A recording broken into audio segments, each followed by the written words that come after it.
நாம் தமிழர் கட்சியிலிருந்து காளியம்மாள் விலக உள்ளதாக தகவல் வெளியான நிலையில் அவர் திமுகவில் இணைவது குறித்து பேச்சுவார்த்தை நடத்தப்படுவதாக கூறப்படுகிறது. நாகையில் அடுத்த மாதத்தில் உறவுகள் சங்கமம் என்ற நிகழ்வு நடைபெற உள்ளது. இதில் நாம் தமிழர் கட்சியைச் சேர்ந்த காளியம்மாள் வாழ்த்துரை வழங்க உள்ளார். இந்த நிகழ்ச்சிக்கான அழைப்புதழில் காளியம்மாளின் பெயருக்கு கீழே சமூக செயற்பாட்டாளர் என குறிப்பிடப்பட்டுள்ளது. அவர் நாம் தமிழர் கட்சியின் மகளிர் பாசறை மாநில செயலாளர் பொறுப்பில் இருக்கிறார். ஆனால் கட்சி பொறுப்பை அழைப்புதழில் குறிப்பிடாததால் அவர் கட்சியிலிருந்து விலக உள்ளதாக தகவல்கள் வெளியாகி இருக்கின்றன. இது தொடர்பான அறிவிப்பை காளியம்மாள் விரைவில் வெளியிடுவார் என்றும் கூறப்படுகிறது. கட்சியிலிருந்து வெளியேறிய பின்னர் சில மாதங்கள் சமூக செயற்பாட்டாளராக செயல்பட அவர் முடிவெடுத்துள்ளதாக தெரிகிறது. மேலும் திமுகவில் இணைவது தொடர்பாகவும் பேச்சுவார்த்தை நடத்தி வருவதாகவும் தனது தரப்பில் இருந்து காளியம்மாள் சில கோரிக்கைகளை திமுகவிற்கு வைத்துள்ளதாகவும் அரசியல் வட்டாரங்கள் கூறுகின்றன. இந்நிலையில் கட்சியிலிருந்து விலகுவது தொடர்பாக நேரம் வரும்போது கூறுவேன் என நியூஸ் 18 தமிழ்நாடு தொலைக்காட்சிக்கு தொலைபேசி மூலம் காளியம்மாள் தெரிவித்துள்ளார். அப்படி ஒரு சூழல் இருக்கும்போது நான் கட்டாயமா சொல்றேன். சரிங்க மேடம். இல்ல இப்போதைக்கு நீங்க எதுவும் கட்சியிலிருந்து விலகுற மாதிரி அந்த மாதிரி ஒரு சூழல் இருக்கா மேடம்? என்ன மாதிரி தகவல் எதுவும்? இப்ப நான் சொன்ன அது நியூஸ் இல்லையா? ஆமா மேடம். நான் ஒரே நேரத்துல சொல்ல விரும்புறேன். கட்சியிலிருந்து விலகுவதற்கு காளியம்மாளுக்கு சுதந்திரம் இருப்பதாக கூறிய நாம் தமிழர் கட்சி ஒருங்கிணைப்பாளர் சீமான் இது நாம் தமிழர் கட்சியின் களை உதிர் காலம் என தெரிவித்துள்ளார். தங்கச்சி நாங்க தான் அன்பா முதல்ல சமூக செயற்பாட்டாளர் தான் தங்கச்சி இருந்தாங்க. அவங்களை அழைச்சிட்டு வந்தது நான் தான்.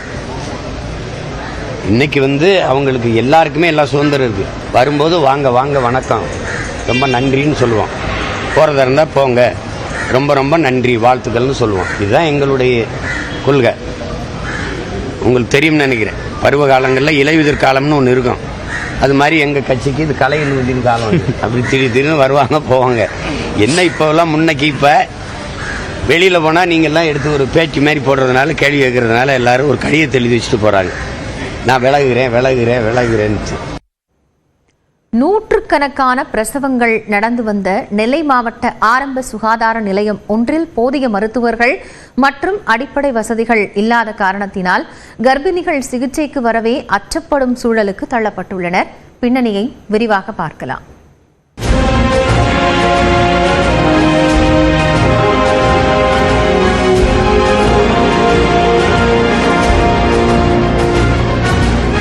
நெல்லை மாவட்டத்தின் கல்லூர் ஆரம்ப சுகாதார நிலையம் 30 படுக்கைகள், ஆய்வகங்கள், மருந்தகம், அறுவை சிகிச்சை அரங்குகள் என்று பல்வேறு வசதிகளுடன் மறைந்த முதலமைச்சர் ஜெயலலிதா ஆட்சி காலத்தில் தரம் உயர்த்தப்பட்டிருந்தது.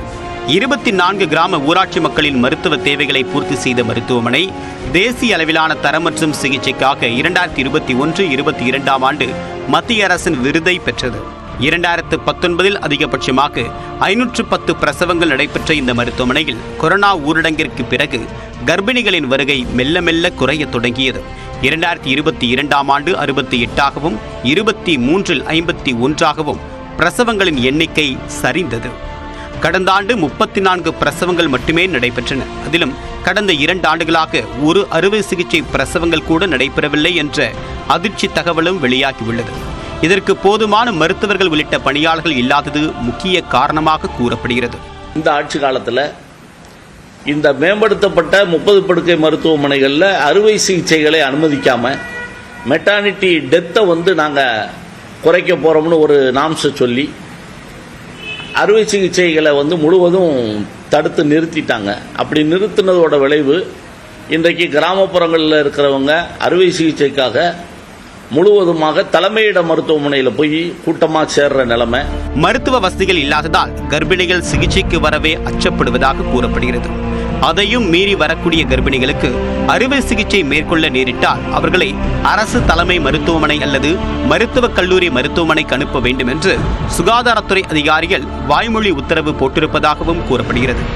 24 பஞ்சாயத்து கிராமத்து மக்களுங்க வருவாங்க. இப்போ எந்த டாக்டர் எப்போ பார்த்தாலும் டாக்டரில் ஒருத்தர் தான் இருக்காரு. டெலிவரிக்கு யார் வந்தாலும் இங்கே திருவள்ளிக்கு போங்கன்னு சொல்லிடுறாங்க. மொட்டையா திருவள்ளிக்கு போங்கன்னா எங்கே போவாங்க? ஒரு நைட்டு யாராவது ஒரு ஃபர்ஸ்ட் எய்ட் பண்ண வந்தாலும் கூட ஒரு ஸ்டாஃப் நர்ஸ் இருக்கு, கதை திறக்காது.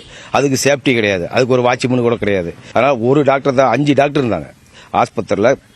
ஆரம்பத்தில் 5 டாக்டர் இருந்தாங்க. ஒரு ஹெட் டாக்டர் இருந்தார். 4 டாக்டர் டியூட்டி அப்பப்போ மாறி இருப்பாங்க. இதனால் அறுவை சிகிச்சை அறை பயனற்றதாகி உள்ளதாகவும் மருத்துவ உபகரணங்கள் மீண்டும் பயன்படுத்த முடியாத நிலைக்கு தள்ளப்பட்டிருப்பதாகவும் அந்த பொதுமக்கள் குற்றம் சாட்டியுள்ளனர். தமிழ்நாட்டின் பெரும்பாலான ஆரம்ப சுகாதார நிலையங்களின் நிலை இப்படித்தான் உள்ளதாக கூறப்படக்கூடிய நிலையில் அவை மேம்படுத்தப்பட்டு மீண்டும் புத்துயிர் பெறுமா என்ற எதிர்பார்ப்பு எழுந்துள்ளது. நியூஸ் 18 தமிழ்நாடு செய்திகளுக்காக ஒளிப்பதிவாளர் பொன்மணியுடன் மண்டல தலைமை செய்தியாளர் சிவமணி. தமிழ்நாட்டில் வரும் 25ஆம் தேதி முதல் 4 நாட்களுக்கு மிதமான மழை பெய்யக்கூடும் என சென்னை வானிலை ஆய்வு மையம் கணித்துள்ளது. இது தொடர்பாக வானிலை மையம் வெளியிட்டுள்ள செய்திக்குறிப்பில் இன்று முதல் 3 நாட்களுக்கு தமிழகம் மற்றும் புதுச்சேரியில் வறண்ட வானிலை நிலவக்கூடும் என தெரிவிக்கப்பட்டுள்ளது. காலை வேளையில் பொதுவாக லேசான பனிமூட்டம் காணப்படும் என கூறப்பட்டுள்ளது. வரும் 25ஆம் தேதி முதல் 28ஆம் தேதி வரை 4 நாட்களுக்கு தமிழகம் மற்றும் புதுச்சேரியின் ஓரிரு இடங்களில் லேசானது முதல் மிதமான மழை பெய்யக்கூடும் என சென்னை வானிலை ஆய்வு மையம் கணித்துள்ளது.